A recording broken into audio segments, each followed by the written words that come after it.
नमस्कार, ये रेडियो जागो 90.4 एफएम है।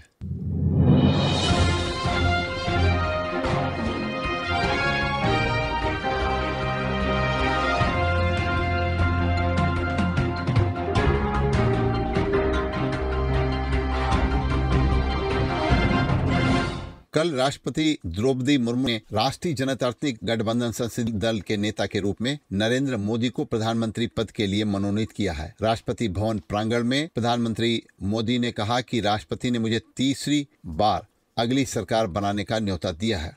नई सरकार का शपथ ग्रहण समारोह अब कल शाम को 6 बजे लगभग होगा।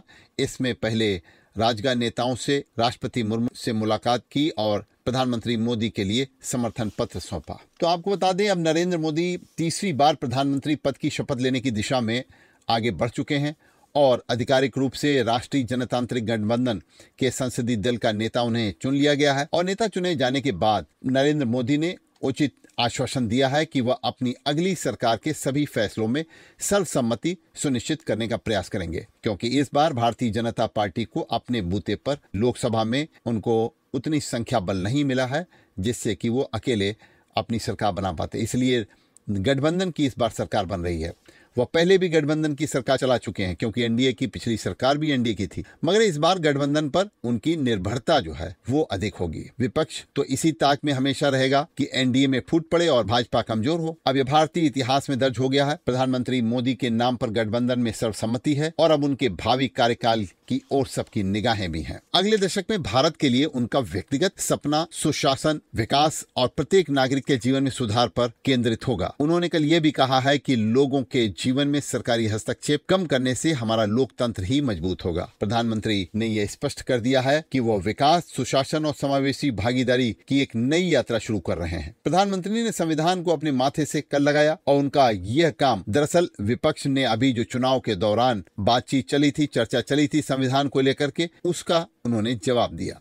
चुनाव प्रचार के दौरान यह बार बार कहा गया था कि भाजपा सत्ता में आई तो संविधान बदल देगी। प्रधानमंत्री के संबोधन से यह साफ लगता है कि आगामी दिनों में समाज में परस्पर कटुता कम होगी, गरीबों को आर्थिक सामाजिक रूप से ऊपर लाया जाएगा। कल चंद्रबाबू नायडू ने सेंट्रल हॉल में बोलते हुए कहा कि आज भारत के पास सही समय पर सही नेता है जो नरेंद्र मोदी हैं और हमने अभी मौका गंवा दिया तो हमेशा यह बात खलेगी। इसी तरीके से मुख्यमंत्री बिहार नीतीश कुमार ने कहा कि मोदी बड़े स्तर पर भारत का विकास करेंगे और बिहार पर भी ध्यान देंगे। हम तहे दिल से उनका समर्थन करेंगे, हम उनके नेतृत्व में काम करेंगे।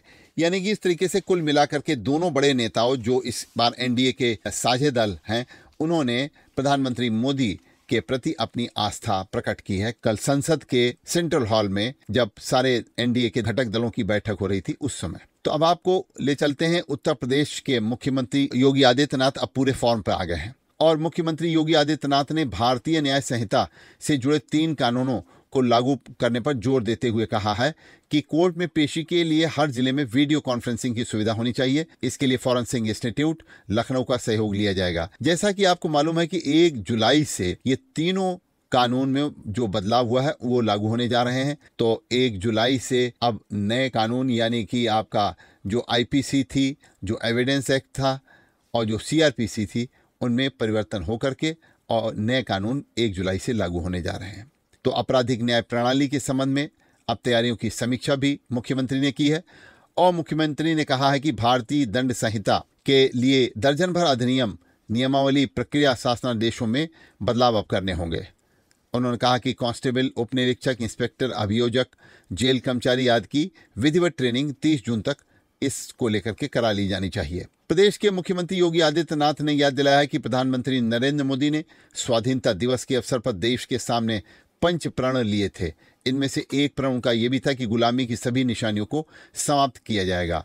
इसलिए उन्होंने 3 कानून पारित किए हैं। यह कानून आगामी 1 जुलाई से उत्तर प्रदेश सहित पूरे देश में लागू होंगे। कल प्रधानमंत्री नरेंद्र मोदी ने जब बैठक हुई सेंट्रल हॉल में, उस समय बात कही कि भाजपा और एनडीए संसदीय दल के नेता चुने के बाद उन्होंने साफ कर दिया कि अगले 10 साल देश में सुशासन और विकास के होंगे। उन्होंने ये भी कहा, न हारे थे न हारे हैं, हम विजय को पहचाना जानते हैं। और ये कहकर के उन्होंने विपक्ष को भी एक संदेश दिया।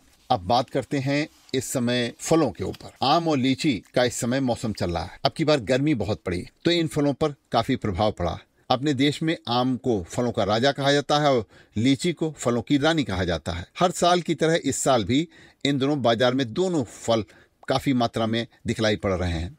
इस बार लेकिन आम पर मौसम की मार पड़ी हुई है। बाग में पानी की व्यवस्था किसानों को करनी चाहिए थी ताकि फलों और फूलों को असमय झुलसकर गिरने से बचाया जा सके, लेकिन किसान इस बात को समझते नहीं और लापरवाही बरतते हैं, जिससे कि पेड़ में लगे हुए आम टूटने लग जाते हैं, गिरने लग जाते हैं। बाग की मिट्टी को सूखने नहीं देना है किसानों को। इस समय में जहाँ पे आम के बाग हैं, मिट्टी अगर सूखेगी तो पेड़ पे लगे हुए फल समय से पहले गिरने लग जाएंगे। तो किसानों को बाग में पानी की यथोचित व्यवस्था अब लगातार रखनी चाहिए, जिससे आम की पैदावार जितनी व जिस गुणवत्ता की हो सकती थी वो होए। तो कोई पेड़ दो चरण से गुजरता है। एक चरण में पेड़ में पत्तियां आती हैं, दूसरे चरण में उसमें फूल और फल आता है।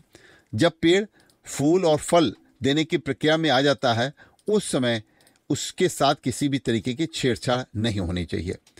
तो एक तो इस बार सर्दी देर से पड़ी और उसके ठीक बाद तापमान बढ़ गया। पेड़ को यह लगा कि गर्मी आ गई है और वो पत्तियां बनाने के चरण में चला गया, तो उसका फूलना फलना कम हो गया। ठीक ऐसे ही लीची के साथ भी अब की बार हुआ है।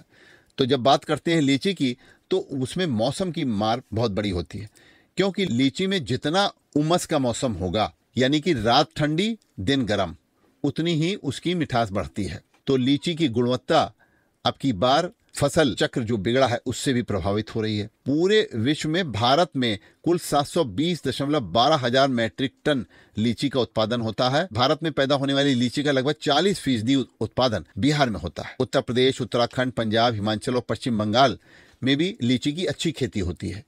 तो इसके लिए तापमान 40 डिग्री सेल्सियस से ऊपर जब पहुंचता है तो लीची उत्पादक किसान तब चिंता में आ जाते हैं, क्योंकि उसमें बाग में उस समय पानी लगाने की ज्यादा आवश्यकता होती है। कई सालों से पिछले हीट वेव हर साल बढ़ती चली जा रही है और हीट वेव के बढ़ने से, जलवायु परिवर्तन के इन कारणों से जो आम और लीची की फसल है, इसकी उत्पादकता पर प्रभाव पड़ रहा है और किसानों को इसे देखते हुए अपने फसल चक्र को अपने बदलना पड़ेगा। साथ ही साथ इन फसलों की ज्यादा परवरिश करनी पड़ेगी और पानी की अच्छी व्यवस्था खेत की मिट्टी में लगातार नमी बने रखने के लिए करनी पड़ेगी। तो इस समय उत्तर भारत में तेजी से गर्मी बढ़ रही है। एक नया विश्लेषण जारी किया गया है। इसके मुताबिक पहले चलने वाली लू और अब चलने वाली लू की तीव्रता में काफी फर्क आ गया। ये पहले की तुलना में 1.5 डिग्री ज्यादा गर्म हो गया है।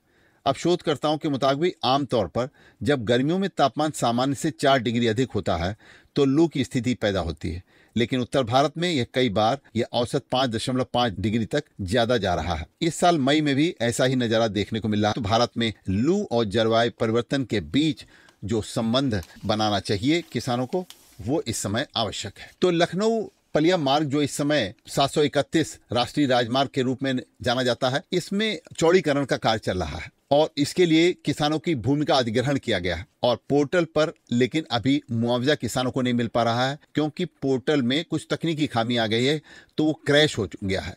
अब जिला प्रशासन और राष्ट्रीय राजमार्ग प्राधिकरण के जिम्मेदारों के हवाले से कहा गया है कि अब किसानों को जो है सीधे उनका मुआवजा चेक के माध्यम से दिलाने की व्यवस्था की जा रही है और लगभग 6 माह में किसानों के भूमि जो है उनके पोर्टल पे फंस जाने के कारण लगभग 5 करोड़ का मुआवजा नहीं मिल पाया है, उसे अब चेक के माध्यम से दिलाने की लगातार कार्रवाई की जा रही है। यह सिटी मजिस्ट्रेट हरदोई के द्वारा भी बताया गया है। तो अभी आप सुन रहे थे अभय शंकर गौड़ से आज की हलचल। सुनते रहिए रेडियो जागो 90.4 FM। आप स्वस्थ रहें, आप खुश रहें, आपके सुखमय जीवन की हम कामना करते हैं।